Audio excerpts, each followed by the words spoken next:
What are laurels and how do I rest on them? Think about the past 2 WSL games. 0-0 the entire game. They scored 1 and it was a penalty. They've just played Aston Villa. Won on an own goal. They could have posted a picture of her walking with her Tesco shop and people would have jumped all over it because they're Chelsea. It's Keira Walsh, do you know what I mean?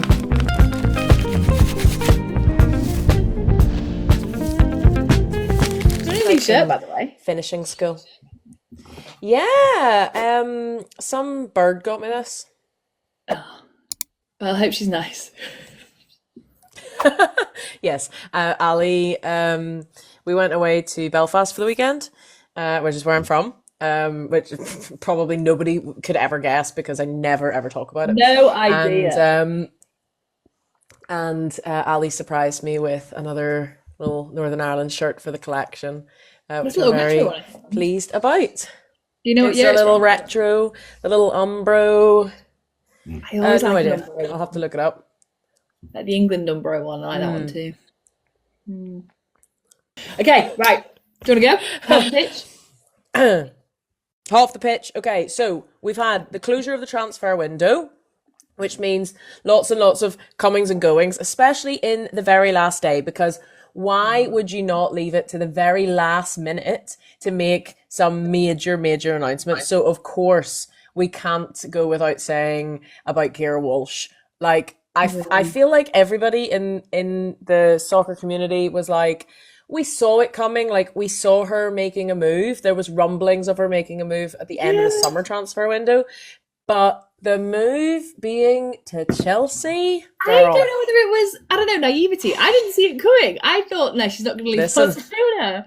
I know that everyone's like, oh, they want to come back for the family. It's fucking Spain. It's not that far. Stay in the heat. Why would you come back? Can the family not go to Spain? Yeah, send them over to you. To be honest, I suspected her moving because again there was rumblings in the summer. There were hopefuls about her coming to Arsenal. Chelsea have made 3 signings. 2 have gone out and they've made 3 new signings. Now, of those signings, we have record-breaking Naomi Girma, like one of the best defenders in the world. Signing. So cool. And then we've got Keira Walsh, one of the best midfielders in the world. So, there has been sort of a little bit of criticism around Chelsea's spending and saying, does this kind of skew does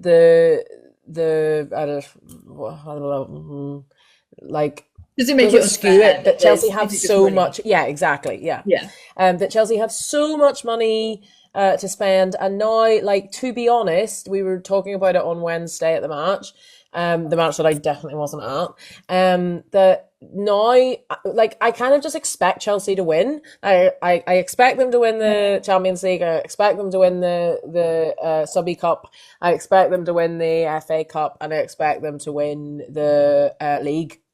Yeah. And does that make for a less exciting time? Yes, it does. It just does. If you were a Chelsea fan, are you like rubbing your little hands together going, hee hee hee hee? Yeah, absolutely. I would be too. But they're not the only side that made major moves in the transfer window, but they're the side that have made the most headlineable moves, arguably. Yeah, it's like the only things that they did were major though. It's like Naomi Girma was massive. And then waiting till the end for Keira Walsh, I feel like they did it for impact. Why would they wait? Why would you wait till the last 2 days? Was it the last day? There were Tuesday. It was the last day because it was Thursday was the 30th, and she was there was like rumoured earlier in the week for her medical. Oh, what a joke! Oh, but yeah, fair, absolutely. I don't know. I think they did it. Yeah. So as I was about to say this, they did it for the plot. It worked. We all talked about it all day. Oh yeah, like 100%. For 2-3 days we talked about it. Yeah, and not that it overshadowed, but it definitely like took the steam out of some other movings that happened in that last day. But did it? Because the biggest one was the where's Chloe Kelly situation. But true. Well, I feel like we talked about it enough. The biggest one was, where's Russia Littlejohn? Oh yeah, absolutely fair. That was the big. Where's Rue? We're still asking. Where is Rue? Where is Rue? Where's Rue going? But the Chloe Kelly one, right? I love how that turned out. I didn't see it coming. Like, I don't know whether I missed like rumors that Arsenal were going to do that, but I definitely didn't know they had any interest. I'm glad they did. No, I mean, last we heard, wasn't it, that she was maybe going to Man U? Yeah, that was it. That was is she going to be a traitor? Is she going to go to the other side? And then it was like, Arsenal have made an offer. I think I was just sat on the sofa. Was you at the gate? I mean, was you not at the gate? No, because the game that I definitely wasn't at was the night that she made her social media announcement. So I think it was the next day. Yeah, that makes sense. So I was at netball and I came home from that. That was it. Yeah, she made the statement, didn't she? And you know what though? I think it does show that. I don't know if this is present in the men's game, to be fair, because I don't really watch the men's and I don't follow them on social media, no matter how much my Instagram tries to suggest them to me. But I do think that it shows that like human side that's still in women's football, when you can be like, look, you can't do this to me. And then the community will sway what is possible. Because I think Man City maybe realised that if they didn't let Chloe Kelly go on loan, they were going to have a lot of backlash from even their fans, I think. Like, there's a lot of people in my comments who are Man City fans saying, I hate that what they're doing to Chloe Kelly. Like, they're losing their own fanship with that lack of, like, she's a popular player. She's a character. She's a personality. She won us the Euros, like, well, not on her own, but you know what I mean? She was very impactful in it. People like her, so you can't just not, I don't know, it's not like she's a shite player or anything. Yeah. For sure. But yeah, I'm happy that that's the way it did. And the marketing behind it, the admin team, the social media, perfect. Nailed it. Perfect. Yeah. However, I will say... There were some... I was going to say, Chelsea social media, their announcement of Keira Walsh, average. Girl. So average. The turnaround. It was just like, oh, okay, yeah. Like, yeah, she's here. But that's because they know...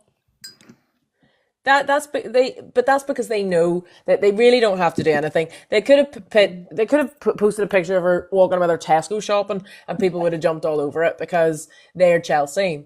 Like, it's Keira Walsh. Do you know what I mean? I know, but if you know, I was scared. She didn't have to be a star in it. She could have just been like.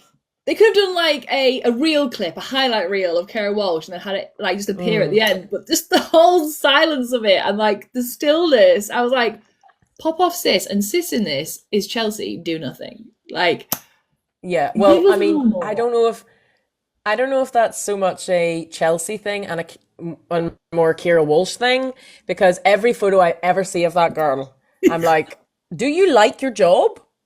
Are you there by choice? Who is holding that gun to your head? Who's holding that picture of her in the changing room with her little feet out?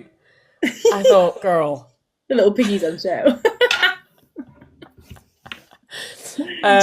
She looks like she's been through a deal in that photo. Also does not look like she's been in a sunny place for that amount of time. She looks sad, cold. No. I mean, admittedly, it's a lot to get used to the London temperatures after Barcelona, but Jesus Lou. That is not a happy. She said that she's looking forward to winning the Champions League with an English side. So she's coming in to shake things up. And it says she's ready to improve at Chelsea. So, I mean, I wasn't under the impression that she wasn't being given the space to improve at Barca, but clearly there's something happening in the switch-ups at Barca, because there was the rumour that Ingrid Engen was looking to move to Lyon, but they rejected Lyon's offer at the very last minute. So there's clearly something happening. I don't know if it's maybe because the manager of Barcelona, the little guy, he left at the end of last season, so I don't know if there's maybe just a change up in management that's looking that people are looking to leave. But they lost, didn't they? Whatever's happening, they did. Not going well. Levante, was it Levante? 15th in the table or something. That's essentially like what Chelsea losing to Crystal Palace. Essentially, yeah. Which is mad. It was like their 47th Like they were undefeated yeah. 47 times or something, 46. I don't know, something like that. Something crazy. Which again is Which boring to again, watch. It's not, but it yeah, is. when you get to that level, it's like, but that's why things like the Champions League are more exciting when it seems like Lyon and Barcelona and Chelsea, like the tops of their domestic leagues. That's what makes it more exciting because you're like, oh, we're seeing the best versus the best, Yeah. as opposed to like your team, like Chelsea, like thrashing teams every week. It You know just what? opens things up a little bit more. Someone's just commented on this, the 44, saying that I was shitting on Chelsea. And actually, to be honest, I think that they have every right to invest. I didn't say that. I think it's a fair question. I think every team has the right to invest in their own teams. And if they want to spend all that money on their players, that's great. I do think it creates, it's hard because the other teams, not Arsenal, I'm not even on about Arsenal, but like the lower in the league teams, if they can't invest at the same level, then does it just create no chance in a sport that's still kind of growing and evolving? I don't know. I think it's difficult. Like they did it with F1. I know it's very different, but Mercedes were winning everything, right? Every single championship for like years and years and years. So then they brought in the regulations. They changed how much you could spend each year. And as far as I can see, since then, other teams have been winning. It's different. It's changed. So Yeah.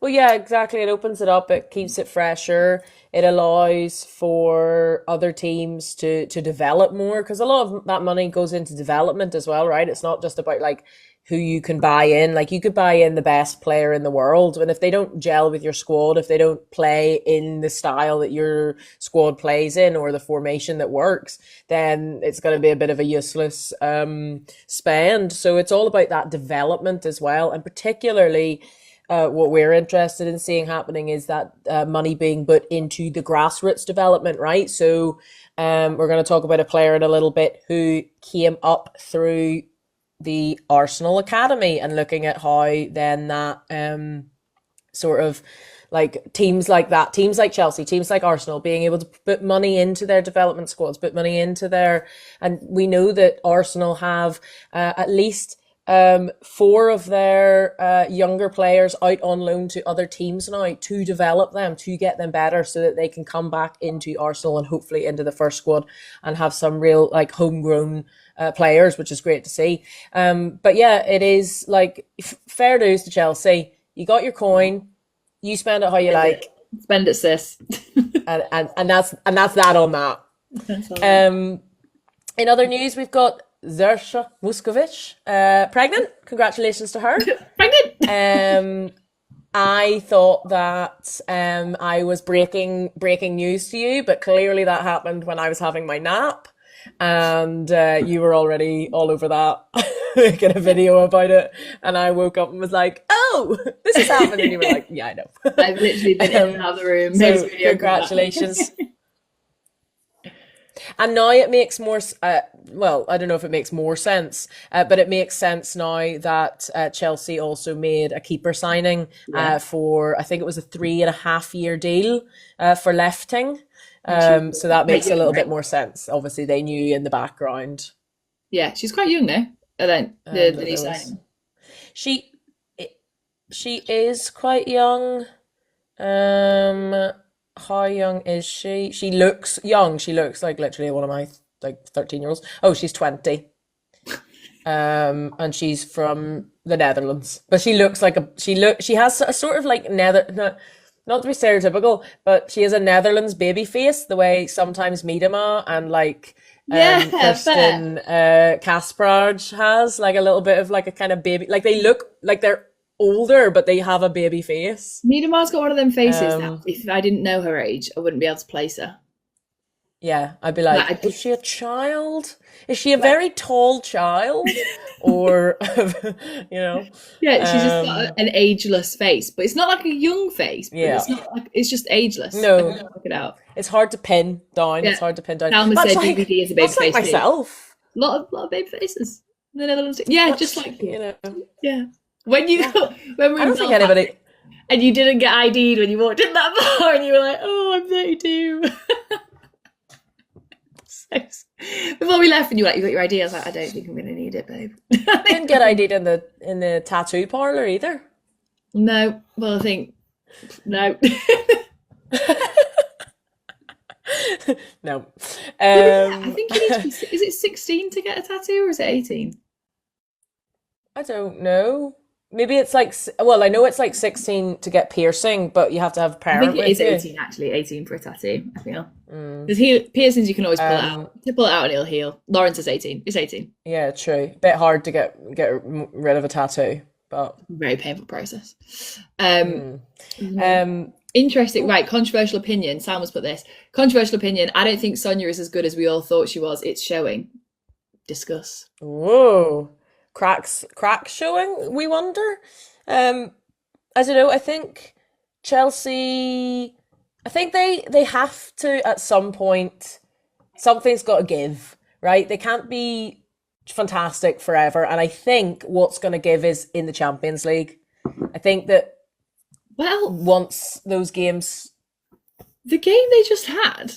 Like, think about the past 2 WSL games they've just had. Against us, it was 1. No, it was 0-0 the entire game. They scored 1 at the end, and it was a penalty from what was. It was a penalty. It was a penalty or wasn't a penalty. It wasn't a clear. It wasn't like outright. They definitely 100% deserve that. They've just played Aston Villa. They won on an own goal. oh yeah, I see that actually. Yeah. I watched the highlights from the Arsenal game and the Man United game, but I didn't get as far as the Chelsea game I was meant to be teaching. Yeah. So we're saying yeah. that they're amazing and they're winning everything, but they're making these fucking brilliant signings, and then they're winning by a last-minute penalty and a own goal and an own goal. Yeah. And an own goal in the 82nd minute, so it's not like Bye. like And that was like after they both just Arsenal popped on and Keira Aston Villa Walsh. held off.